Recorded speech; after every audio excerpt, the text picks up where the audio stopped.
Hello नमस्कार प्यारे साथियों, कैसे हो आप सभी लोग। आशा करते हैं कि आप सभी लोग अच्छे होंगे और आप सभी लोग की पढ़ाई जो है बिल्कुल ही अच्छी तरीके से चल रही होगी। तो प्यारे बच्चों, आज की इस क्लास में हम सभी लोग पढ़ने वाले हैं क्लास 12th हिंदी के मोस्ट इम्पोर्टेंट क्वेश्चन को।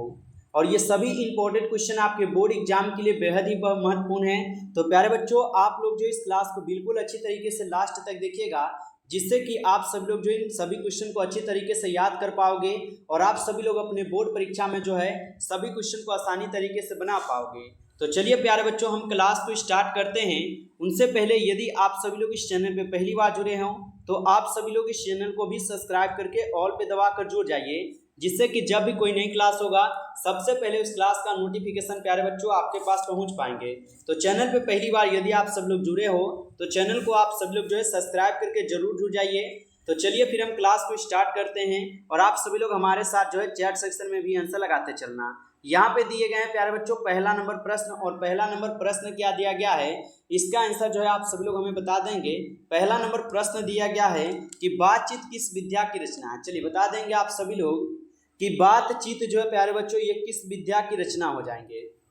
तो बातचीत जो है ये तो इसका राइटर हो जाएंगे कौन, पहले इसको समझिए। तो बातचीत के राइटर हो जाएंगे आपके बाल कृष्ण भट्ट। ठीक है, यहाँ पे हम लिखते भी चलेंगे बाल कृष्ण, यहाँ पे बाल कृष्ण भट्ट हो जाएंगे। आप सभी लोग जो इनको अच्छे से याद रखना, ठीक है। ये बाल कृष्ण भट्ट जो है ये बातचीत के राइटर थे। अच्छा, ये बातचीत किस विद्या की रचना पूछा है तो ये ललित निबंध हो जाएंगे प्यारे बच्चों। ऑप्शन डी लगा रहे हो तो बिल्कुल सही है। चलिए अगला क्वेश्चन देखिएगा, यहाँ पे 2 नंबर क्वेश्चन है कि बाल कृष्ण भट्ट का जन्म कब हुआ था। चलिए बता दीजिए आप सभी लोग बाल कृष्ण भट्ट जी का जन्म कब हुआ था। तो प्यारे बच्चों याद रखना, बाल कृष्ण भट्ट जी का जन्म हुआ था आपके 23 जून 1844 को, जो कि ऑप्शन यहाँ पे आप सब लोग का बी सही जवाब है, याद रखना। ओके, चलिए अगला क्वेश्चन है यहाँ पे 3 नंबर क्वेश्चन, बाल कृष्ण भट्ट की रचना निम्न में से कौन है। यहाँ पे दिए गए हैं 4 ऑप्शन, आपको यहाँ पे बताना है बाल कृष्ण भट्ट की रचना निम्न में से कौन है।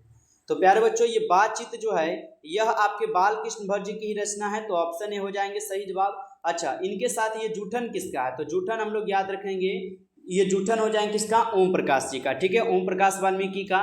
रोज किसका है, सचिदानंद हिरणानंद वसैया जी का। और प्रगीतो समाज किसका है, तो ये नंबर सेन का है। ठीक है, इनको भी ध्यान में रखना प्यारे बच्चों। चलिए अगला क्वेश्चन है, यहाँ पे 4th क्वेश्चन है, बाल कृष्ण भट्ट किस काल के रचनाकार है, बताइए। तो प्यारे बच्चों याद रखना, बाल कृष्ण भट्ट जो है ये किस काल के रचनाकार हो जाएंगे। तो बाल कृष्ण भट्ट जो है प्यारे बच्चों ये आपके आधुनिक काल के रचनाकार थे। ऑप्शन डी हो जाएंगे यहाँ पे सही जवाब। चलिए अगला क्वेश्चन देखते हैं हम सब लोग। यहाँ पे 5 नंबर क्वेश्चन है प्यारे बच्चों, हिंदी कहानी के विकास में मील के पत्थर कौन सी कहानी जो है मानी जाती है। तो हिंदी कहानी के विकास में मील के पत्थर कौन सी कहानी मानी जाती है प्यारे बच्चों, तो ये माने जाते हैं आपके उसने कहा था। उसने कहा था यहाँ पे सही जवाब है। और उसने कहा था कि यहाँ पे लेखक कौन है, तो चंद्रधर शर्मा गुलेरी, याद रखना। ठीक है, चलिए अगला क्वेश्चन है 6 नंबर क्वेश्चन है। 6 नंबर क्वेश्चन है कि उसने कहा था कहानी में किस युद्ध का जो है उल्लेख है, बताएंगे। उसने कहा था कहानी में किस युद्ध का जो है प्यारे बच्चों यहाँ पे उल्लेख हो जाएंगे। तो उसने कहा था कहानी में जो है प्रथम विश्व युद्ध का उल्लेख देखने को मिलता है, जो कि ऑप्शन ए सही जवाब है। चलिए अगला क्वेश्चन देखते हैं हम सब लोग। यहाँ पे 7th नंबर क्वेश्चन है प्यारे बच्चों, उसने कहा था कहानी में किस शहर का जो है चित्रण है। तो उसने कहा था कहानी का यहाँ पे नायक अगर आपसे पूछेगा तो क्या बताइएगा। चलिए तो बताइए, उसने कहा था कहानी का नायक कौन था प्यारे बच्चों, तो लन्हा सिंह, याद रखना। और यहाँ पे पूछा है उसने कहा था कहानी में किस शहर का चित्रण है, तो अमृतसर का। ठीक है, अमृतसर का हो जाएगा, याद रखना। यहाँ से आपसे पूछेगा उसने कहा था कहानी में लन्हा सिंह के मामा कहाँ के रहने वाले थे, तो आप लोग बताइएगा अमृतसर के। ठीक ना, याद रखना। चलिए अगला क्वेश्चन देखते हैं हम सब लोग, सिख राइफल्स के जमदार लन्हा सिंह का जो है नंबर क्या था। चलिए बताइए आप सभी लोग, सिख राइफल्स के जमदार लन्हा सिंह का प्यारे बच्चों यहाँ पे नंबर क्या था। तो याद रखिएगा आप सभी लोग, सिख राइफल्स के जमदार लन्हा सिंह का नंबर था प्यारे बच्चों 77, जो कि ऑप्शन ए आप लोग का बिल्कुल सही जवाब हो जाएंगे। चलिए बहुत अच्छा, अगला क्वेश्चन लगाइए। अगला क्वेश्चन है यहाँ पे 9th number question, Chandradhar Sharma Guleri किस युग के कहानीकार हैं, बताइए। चंद्रधर शर्मा गुलेरी किस युग के कहानीकार हो जाएंगे। तो प्यारे बच्चों चंद्रधर शर्मा गुलेरी जो है ये आपके द्विवेदी युग के यहाँ पे जो है कहानीकार हो जाएंगे, आप लोग याद रखना। चलिए अगला क्वेश्चन दिए गए हैं आप सब लोग का 10th क्वेश्चन है, उसने कहा था किस प्रकार की जो है रचना कहानी हो जाएंगे। बताइए कि उसने कहा था किस प्रकार की कहानी हो जाएंगे।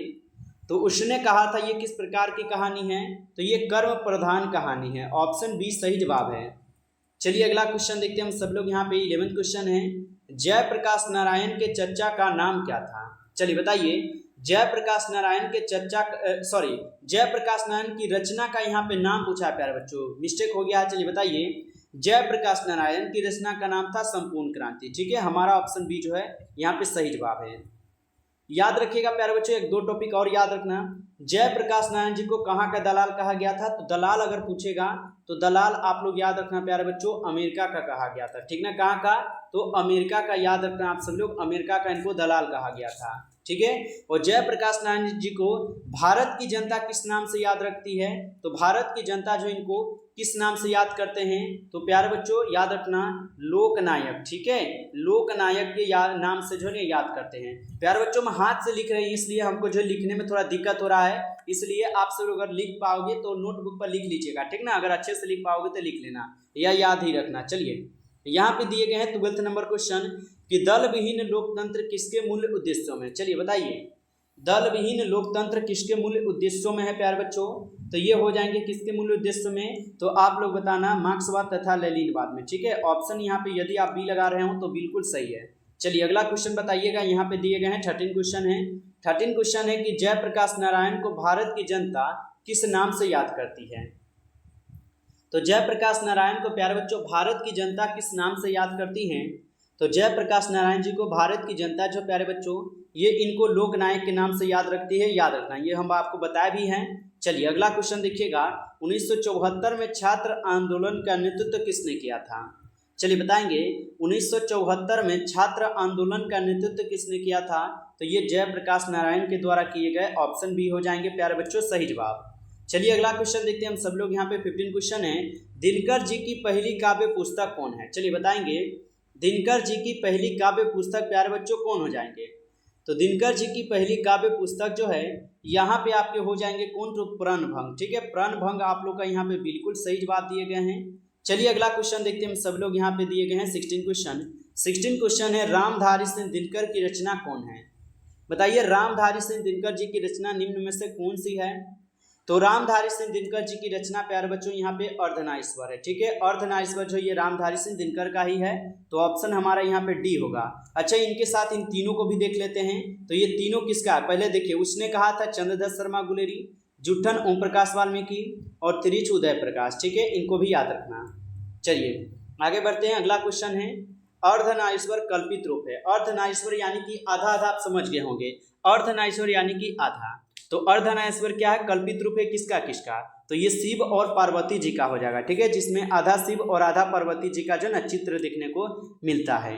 चलिए अगला क्वेश्चन है, यहाँ पे आप सब लोग का 18 क्वेश्चन है, प्रेमचंद्र थे। चलिए बताइए, प्रेमचंद्र क्या थे, तो प्रेमचंद्र प्यारे बच्चों कथाकार थे, तो ऑप्शन यहाँ पे जो है आप सब लोग का बी सही जवाब हो जाएंगे।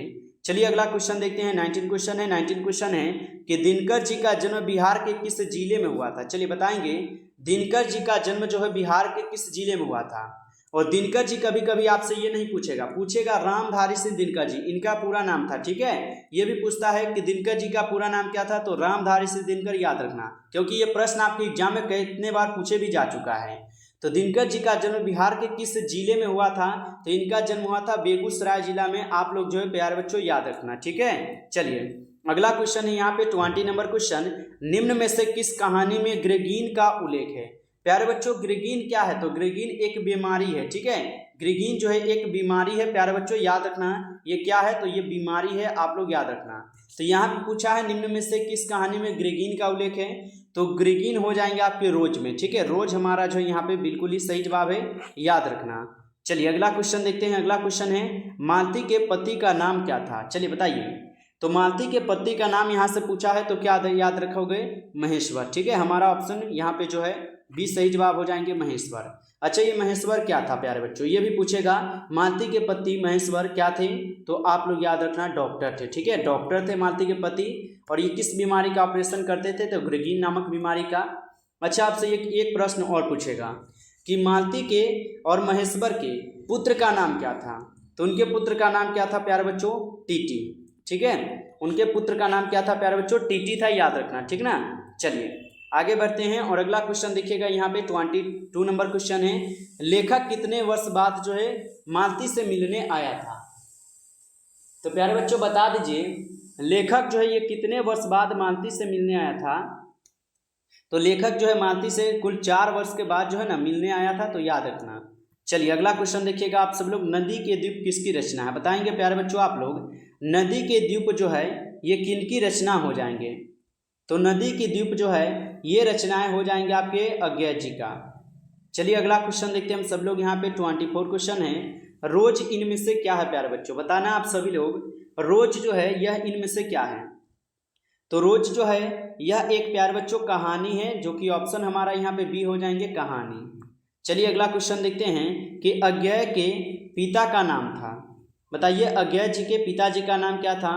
तो अज्ञेय जी के पिताजी का नाम था डॉक्टर हीनानंद शास्त्री, तो ऑप्शन यहाँ पे आप लोग का बी सही जवाब हो जाएंगे। चलिए अगला क्वेश्चन है, भगत सिंह की रचना निम्न में से कौन है? बताइए भगत सिंह की रचना निम्न में से कौन हो जाएंगे? तो भगत सिंह की रचना प्यारे बच्चों यहाँ पे निम्न में से कौन है? तो यहाँ पे एक लेख और एक पत्र जो है ये भगत सिंह का है, ठीक है। तो हमारा ऑप्शन बी हो जाएगा। साथ ही साथ संपूर्ण क्रांति जयप्रकाश नारायण का है, वो सदानीरा जगदीश चंद्र माथुर का है, और उसने कहा था चंद्रधर शर्मा गुलेरी का है। प्यारे बच्चों जो भी हम रिवीजन कराते हैं उनको रिवीजन अच्छे से किया कीजिए, ठीक ना, क्योंकि रिवीजन बहुत जरूरी होता है। चलिए अगला क्वेश्चन है, भगत सिंह किस उम्र में क्रांतिकारी गतिविधियों में जो है शामिल हुए थे? चलिए बता दीजिए भगत सिंह किस उम्र में क्रांतिकारी गतिविधियों में शामिल हुए? तो प्यारे बच्चों याद रखना, भगत सिंह जो थे ये 12 वर्ष की उम्र में जो है ना क्रांतिकारी गतिविधियों में शामिल हो गए थे, तो ऑप्शन यहाँ पे आप लोग का जो है ना बी हो जाएंगे सही जवाब। चलिए अगला क्वेश्चन देखते हैं यहाँ पे 28 क्वेश्चन। 28 नंबर क्वेश्चन है कि 1914 में भगत सिंह किस पार्टी की ओर से आकर्षित हुए थे? तो 1914 में भगत सिंह जो है ये किस पार्टी की ओर से आकर्षित हुए थे? तो ये गद्दर पार्टी की ओर से जो है ना आकर्षित हुए थे, तो ऑप्शन डी हो जाएंगे सही जवाब।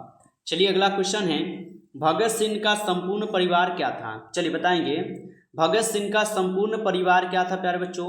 तो भगत सिंह जो है ये देश के लिए जो है ना मर मिटने के लिए तैयार थे, तो इनका परिवार भी जो है स्वाधीनता सेनानी ही था, यानी कि ये देश के लिए इनका परिवार भी क्या है, तो पूरी तरीके से तात्पर्य रहते थे, ठीक है। चलिए अगला क्वेश्चन देखेंगे प्यारे बच्चों, यहाँ पे दिए गए हैं 13 क्वेश्चन है, गणेश शंकर विद्यार्थी किस पत्र का संपादन करते थे? बताएंगे प्यारे बच्चों गणेश शंकर विद्यार्थी किस पत्र का संपादन करते थे? तो गणेश शंकर विद्यार्थी जो था प्यारे बच्चों ये आपके प्रताप जो है ना इनका संपादन करते थे, ऑप्शन डी होगा सही जवाब। चलिए अगला क्वेश्चन है, आपस में धागर किस भाषा में जो है बात करते थे? बताइए आपस में धागर किस भाषा में बात करते थे? तो आपस में धागर जो है ये आपके मिश्रित और भाषा में जो है ना बात करते थे, तो ऑप्शन सी होगा सही जवाब। चलिए अगला क्वेश्चन है कि माथुर जी किस राज्य के शिक्षा सचिव जो है नियुक्त हुए? तो बताइए प्यारे बच्चों माथुर जी किस राज्य के शिक्षा सचिव जो है नियुक्त हुए थे? तो प्यारे बच्चों माथुर जी जो है ये किस राज्य के शिक्षा सचिव नियुक्त हुए थे? तो आप लोग याद रखना यह हुए थे प्यारे बच्चों बिहार के, ठीक है, ऑप्शन सी हो जाएगा सही जवाब। चलिए अगला क्वेश्चन देखिएगा आप सभी लोग कि पुरलिक जी कौन थे? बताएंगे आप लोग पुरलिक जी जो है प्यारे बच्चों कौन थे? तो पुरलिक जी जो है प्यारे बच्चों कौन था? तो आप लोग बताना शिक्षक थे, ठीक है। पुरलिक जी जो है ये प्यारे बच्चों आपके शिक्षक थे, याद रखना।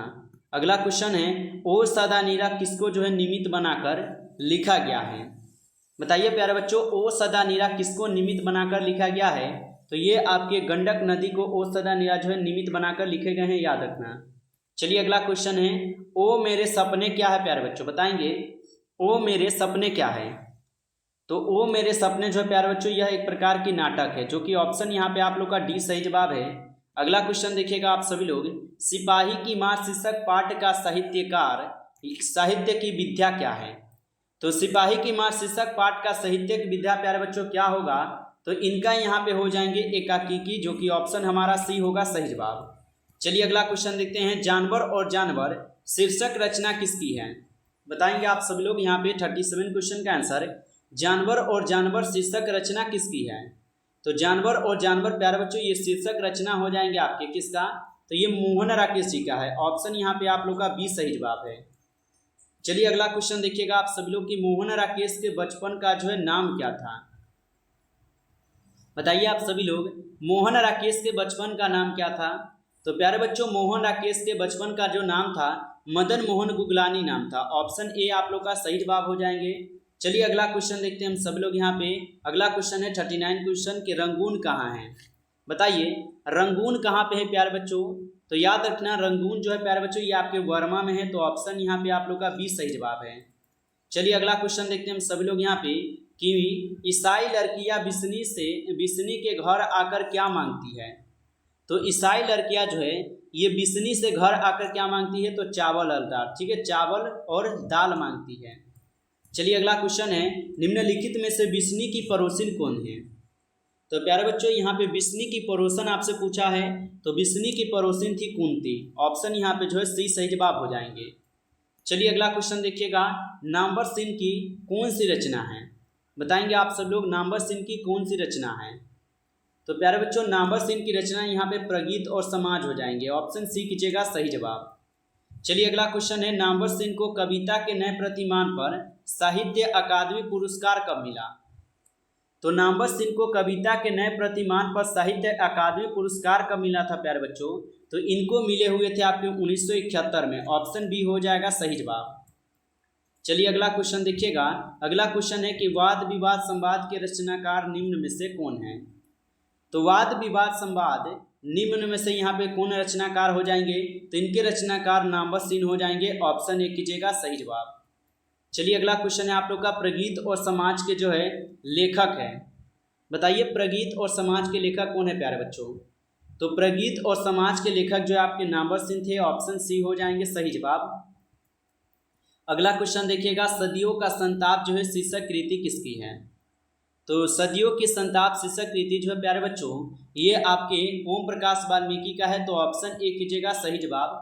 चलिए अगला क्वेश्चन देखते हैं, निम्न में से दलित आत्मकथा शीर्षक पाठ कौन है? दलित आत्मकथा यानी कि जूठन, ठीक है, जिसका राइटर है ओम प्रकाश वाल्मीकि जी, याद रखना। अगला क्वेश्चन है प्यारे बच्चों, ओम प्रकाश वाल्मीकि की कौन सी रचना है? तो अभी जस्ट बोले हैं जूठन ही ओम प्रकाश वाल्मीकि की रचना है। चलिए अगला क्वेश्चन देखते हैं हम सब लोग, स्कूल के हेडमास्टर का क्या नाम था? चलिए बताएंगे आप सभी लोग कि स्कूल के हेडमास्टर का नाम क्या था? तो स्कूल के हेडमास्टर का नाम था कलीराम, जो कि ऑप्शन हमारा यहाँ पे बी सही जवाब है कलीराम। अगला क्वेश्चन है, दलित साहित्य का सौंदर्य शास्त्र के रचनाकार कौन है? तो दलित साहित्य के सौंदर्य शास्त्र के यहाँ पे रचनाकार कौन है? तो ओम प्रकाश वाल्मीकि है प्यारे बच्चों। ऑप्शन डी हो जाएंगे सही जवाब। तो फाइनली प्यारे बच्चों हम सब लोग का इस क्लास में कुल 50 क्वेश्चन कंप्लीट हुआ है, और इस क्लास में कुल 50 क्वेश्चन थे, और ये सभी क्वेश्चन इंपॉर्टेंट क्वेश्चन थे। प्यारे बच्चों यदि आपको ये क्लास अच्छा लगा हो तो आप सब लोग इस क्लास को जरूर लाइक कर लीजिएगा। चैनल पे पहली बार यदि आप सब लोग जुड़े हो तो चैनल को भी सब्सक्राइब करके ऑल पे दबा कर जुड़े रहना, ताकि सबसे पहले इस क्लास का नोटिफिकेशन आपके पास पहुंच सके। तो चलिए प्यारे बच्चों मिलते हैं आपसे फिर नेक्स्ट क्लास में। तब तक के लिए सभी प्यारे बच्चों को बेस्ट ऑफ लक, अच्छी तरीके से तैयारी करते रहिए।